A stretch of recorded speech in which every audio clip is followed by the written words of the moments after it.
While Charlie Kirk's death is being used by political agents to attack freedom of speech and to further divide an already divided nation, many are wondering what happens next.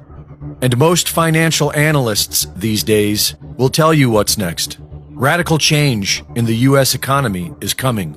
The U.S. government is facing a criminally irresponsible debt crisis. The world is losing faith in the dollar and growing more and more disgusted with the crimes against humanity that the USD money printing machines are funding every day. Cutting spending didn't work, and the next attempt to try and save the U.S. debt-based system can be found in the recent Genius Act. In short-term investing, the volatility of Bitcoin can allow a person to profit immensely, but only if they have a stablecoin to convert to when the market corrects itself. This is the foundational purpose of a stablecoin, to maintain a stable value so that one's investment can be temporarily secured. The plan outlined in the Genius Act is to create an increased demand for U.S. debt by requiring stablecoin companies to be backed by U.S. debt, thereby using stablecoins as a way to funnel global money into U.S. government debt.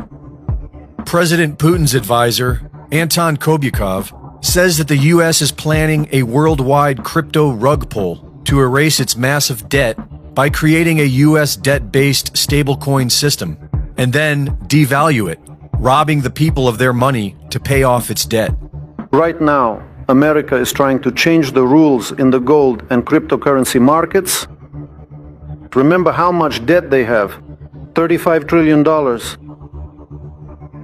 The US, just as it did in the 1930s and 1970s, will solve its financial problems at the expense of the entire world, driving everyone where? Into the cryptocurrency cloud.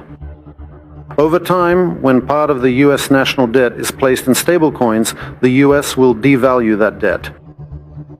Once again, in simple terms, right now they have a $35 trillion currency debt. They move it into crypto, into the cloud, devalue it, and start from scratch. Of course, this is all just money out of thin air, a desperate monetary sleight of hand that doesn't create new wealth and only shows that the system has failed. To show that Russia and other countries will not go along with this, he also said that the world will split up into zones. The world isn't just moving to a new type of financial system. The world is moving away from fiat money and dividing into zones. This is referring to a multipolar world where different sets of rules are applied to different zones and signals the strong possibility that BRICS will not be buying U.S. debt in the near future. It is important to remember that the term and the idea of BRICS was conceived in 2001 by an economist at Goldman Sachs. U.S. regulations on stablecoins will likely push the market offshore, where stablecoin issuers will turn to real-world assets over U.S. debt. The U.S. will then have to manage the debt crisis by taxing the American people, most likely with a carbon tax system. Stablecoins have been predominantly used for investing, but they also have the ability to freeze and seize your money, which should please Trump supporters, who have been giddy schoolgirls over canceling people who offend them online. The future of technocratic banking control is already being deployed in Vietnam, who recently implemented a nationwide digital ID system that requires both citizens and foreign residents to permit the government to store their biometric data in a centralized database.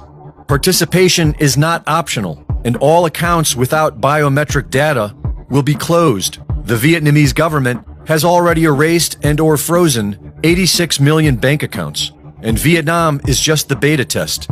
This is soon going worldwide.